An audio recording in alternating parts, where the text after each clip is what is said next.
Hello बच्चों, चलिए प्रश्न को समझते हैं। प्रश्न है आपके सामने कि असत्य कथन छांटिए। तो पहला विकल्प दे रखा है ए में कि जल शुद्ध माना जाता है यदि इसका बीओडी का मान 5 ppm से कम होता है। दूसरा विकल्प दे रखा है कि सीओडी निर्धारण में सूक्ष्मीय ऑक्सीकरण के प्रति प्रतिरोध प्रदूषक ऑक्सीकारकों जैसे कि K2Cr2O7 से ऑक्सीकृत नहीं होते हैं। हाँ, तीसरा विकल्प है कि डीओ की सांद्रता जितनी कम होगी जल का नमूना उतना ही अधिक प्रदूषित होगा।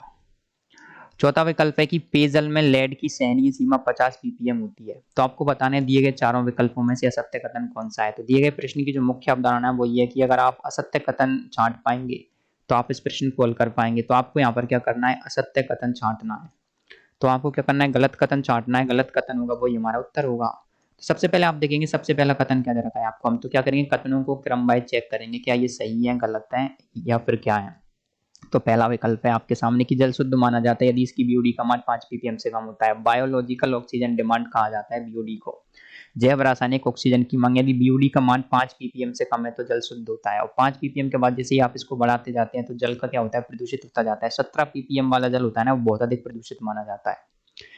तो पहला कथन तो सत्य हो जाएगा। सेकंड कथन दे रखा है आपके सामने, वो है कि सीओडी निर्धारण में सूक्ष्मीय ऑक्सीकरण के प्रति प्रतिरोध प्रदूषक ऑक्सीकारकों जैसे K2Cr2O7 से ऑक्सीकृत नहीं होते। तो देखिए आपको दे रखा है कि K2Cr2O7, आप सभी लोग जानते हैं K2Cr2O7 होता है पोटेशियम डाइक्रोमेट, एक प्रबल ऑक्सीकारक है। अगर ये किसी को ऑक्सीकरण नहीं कर पाएगा, ऐसा कह रखा है आपसे, चूंकि ये एक प्रबल ऑक्सीकारक है तो ये क्या करता है, सीओडी निर्धारण में सूक्ष्मीय ऑक्सीकरण के प्रति प्रतिरोध प्रदूषकों का ऑक्सीकरण कर देता है ये। तो बी वाला कथन क्या गलत हो जाएगा। बी में ये बोल रखा है नहीं करता है, बल्कि ये करता है।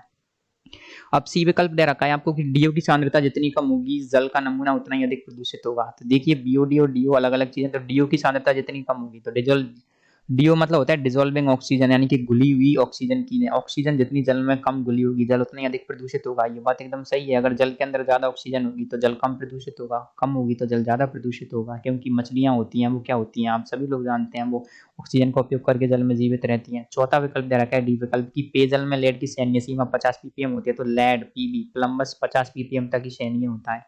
तो ये कथन आपके एकदम सत्य कथन है। लेड की निर्धारित सीमा पेयजल में 50 ppm होती है, जो कि एक मानक है। तो हमने चारों की चारों कथनों का एनालिसिस किया ए बी सी डी का, तो हमने पाया कि एक कथन को छोड़ करके चारों सारे के सारे कथन सत्य हैं। वो कथन आएगा आपके बी। बी कथन क्या हो जाएगा, आपके सत्य कथन हो रहा है। इसी आधार पर हमारे प्रश्न का उत्तर आ जाएगा बी। बी क्यों आ रहा है, क्योंकि यहाँ पर बोल रखा है नहीं होते हैं, बल्कि ऐसा होता है। तो सही उत्तर आ जाएगा बी। तो आशा करते हैं आपको प्रश्न का उत्तर समझ आया होगा। धन्यवाद।